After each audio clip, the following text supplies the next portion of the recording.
different outlook out there, different from Facebook Lives, which I haven't been up here for about 4 years. So I am honored to be up here. I first want to say thank you to Pastor Mike for asking me to share my testimony this morning. There were two things that ran through my mind when he asked me. The first thing was, oh man, I'm so honored. I've been waiting. I'm excited. And the next thing was, holy copycats, Batman Crud Buckets. What am I supposed to share on, Because there are so many testimonials that I can share that God has set me free from, where he's moved me forward in different turning points and different transitions in my life and choices that have brought me to be able to stand before you. But there's one story that I always come back to because it's the story that was the turning point that was pivotal in my life. So today, I pray that you are encouraged. I pray that you have the keys to move forward in your own life. And so, and at the end, there's going to be a decision that you're going to have to make because you've got to move forward, right? So I have asked Pastor Mike to put up a picture of a cage, and throughout he's going to be switching back and forth to an angry person because it just goes in line with my testimonial today. And so I'm going to bring it today, and then a decision is going to be made at the end. So, good morning, my name is Tiffany, and I was born and raised in foster care. My biological parents decided that drugs and alcohol were their addiction, it was their thing. So my biological grandmother knew my adoptive parents, and my adoptive parents saw me and my twin sister in the hospital when we were born, and I also have an older sister as well. And so because of their choices, my grandmother knew my adoptive parents, and we were taken away from my parents. And so it was a great home. I mean, it was a loving home. We were fed, sort of. We were clothed, we had fun. I have grandparents that lived in the valley, so that was always fun. But there was something that happened behind the scenes in the home that made it very difficult, and this is one turning point of my life. I was abused. Not sad tears of victory, but I was beaten. I was starved. I was told things that was shame-filled, and we went to church. I knew God. We loved God. We went to church every single Sunday. I don't think we missed a church service. And religion was beat over my head. It was actually shoved down my throat in a bad way, in a sense. But I knew who God was because I heard him whisper my name a few times. I thought it was my mom, and I'm like, Mom, was that you? And went back, and I kept hearing God whisper my name. And then I would boss him around with my faith when I was 7, because we lived in Cayucas near the beach. And it was always foggy. And so I remember standing there saying, God, make the sun come out. And it would start to come out, and then it would stop. And I'm like, I said, make the sun come out. So the sun did come out. So I knew my faith, but there was something, because my view of God was very skewed because of how I was treated. And so I became very angry. I became very bitter. I became very mad. I was rebellious. I was, of course, I was the kid who was always getting in trouble. I had to pick my own switches. Not fun. I thought they were the best ones. Not the best ones. Youch. And so I carried around shame, carried around unforgiveness, something that I would like to call a cage. I'm going to refer back to that for a while. So over time, as I grew up, I was carrying around my cage. I was angry. I was ticked off. I was mad. So I was rebellious. I lashed out at every person that came in contact with me. If people didn't keep their word, I would let them have it. If somebody said something that wasn't right, the words of Tiff, wrath of Tiff actually, was upon you, and you would know it until I was done with my wrath. And that was because I was very angry. So at the age of 10, we were removed from our, comfortable home, the place I knew as home for the first 10 years. We were placed in a receiving home, and then we were placed in a couple abusive foster homes after that. So that was kind of like the cake, and at that point I said, I am done obeying y'all. Y'all are a bunch of crackpots, and I am not going to listen to a word you say. So the system thought that I was a troubled youth and put me not just in one, but 2 group homes. And so both group homes were very interesting. I was severely bullied. I had to leave the first group home and I had to move to the second group home in Santa Barbara. This group home is where I was almost taken out twice. The first time was when I was almost asleep and a person decided that they were going to stand over my bed with a lighter and a can of hairspray. And I remember right before I went to sleep, all I heard was,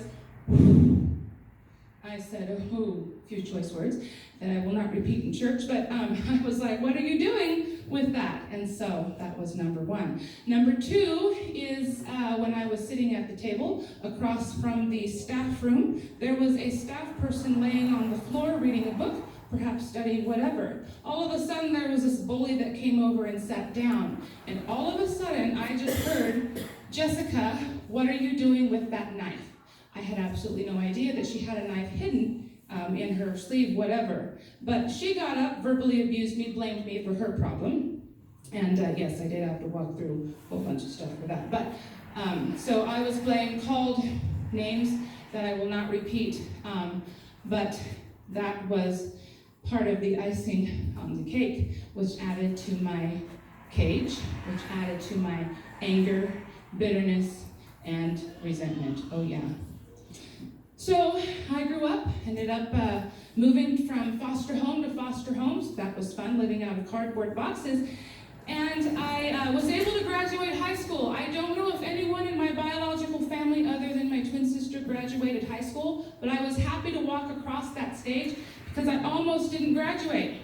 See, I had a problem with learning because I was beaten for not knowing how to do a math problem with a horsewhip. So I share that because, man, so learning was tough for me because anytime I thought that I got the problem wrong, oh man, I was filled with fear, which kept me in my cage. But I ended up graduating, so although it was very difficult, and I'm grateful a couple people from Family Care Network actually helped me graduate high school, so I'm very grateful to them. Meanwhile, through all of this, I was still going to church off and on, in and out of church. Like I said, I knew who God was. I thought I was serving him. And I would go because church was the thing to do because that's what I was trained my entire life.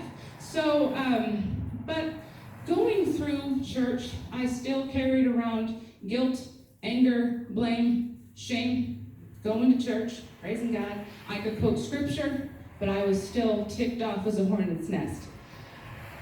So I ended up meeting my husband in college, where I ended up getting pregnant. And then we got married. We did things backwards. Do not do things backwards, okay? But I was still going to church, and meanwhile in church I would make the wrong choices because I thought serving God meant going to the clubs on Saturday night. Now I don't drink, but I am a designated driver. And I thought going to the clubs was okay while I was still going to church because I did not have a real relationship with God because, again, my view of him was skewed because of what had happened to me. So going in and out of the church, going in and out of the clubs on Saturday, yet I'd show up on Sunday with a smile on my face and go through the motions. So, because that's what I thought. So, but in my life, I thought I had forgiven people. I really did. So I decided a decision had to be made because here's the deal. I got tired of dealing with the same stuff. I got tired of dealing with the same victim mindset. I got tired of getting into arguments. I got tired of making people pay and bleeding all over them, people who didn't even cut me. I would make everyone pay. I got tired of the same arguments, the same cycles that I carried around, because I was carrying around my cage. I got tired of the same stuff, but I knew I had to make a decision. I knew that I had to surrender something, because if I didn't, I would still be walking around in an angry state. So I decided that my junk trunk had to go. It was time. I decided that a turning point, a decision, one thing would unlock me out of the cage. Just one thing. And I knew that this one decision, other than salvation, was the best thing ever. And it was, other than giving my life to Jesus, this one thing that I did was one of the best things. It changed my life. I made a decision to move forward. Made a decision to kick my cage out. I knew then that when I made this decision that I was renewed, I was restored, I was accepted, because that's what God says. So I knew that with this one decision, I was no longer defined by my past, because that's not who I am, nor is that who you are. My life has changed. I found hope. There's hope in this one decision. There's freedom. There's freedom in this one decision. And I can stand here before you, which is how I'm able to, and tell you that I am no longer able to struggle with unforgiveness of any kind. Because I laid it all down. I surrendered. I said, I've had enough. So I don't struggle anymore. I have keys, and it was a choice to take those keys. Because how many times are we given something and we choose not to take those keys? So what is that thing? What is that one thing I didn't want to do, even though I knew I had to? Because if I didn't, I would be locked in a cage forever. This thing, it's what I had to surrender, because if I didn't, it would affect my job, it would affect my marriage, it would affect my parenting, and it did. First 8 years of my marriage was diabolical, and I hated my marriage. I didn't like my husband, I didn't like myself. But I'm grateful to say we've been married for 20-something years. And so I knew that if I didn't do this one thing, I knew that I would still be an angry, bitter person, and I can't walk around angry and bitter. What is that one thing? It is the power of forgiveness.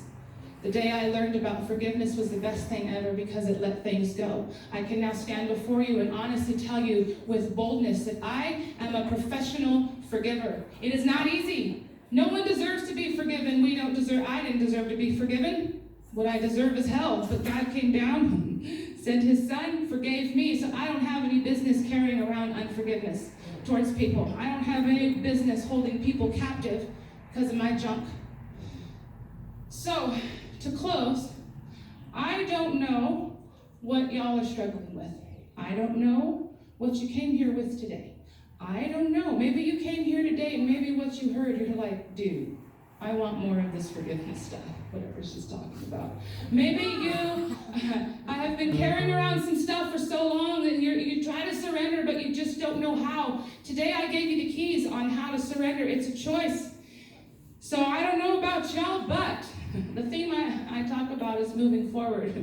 And it's time to make a decision today. Don't leave this place without making a decision today to move forward, because it's time. It's time to leave your cage. It's time to kick it.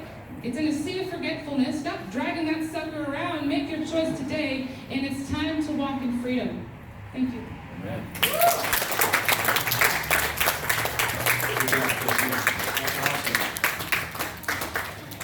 So the theme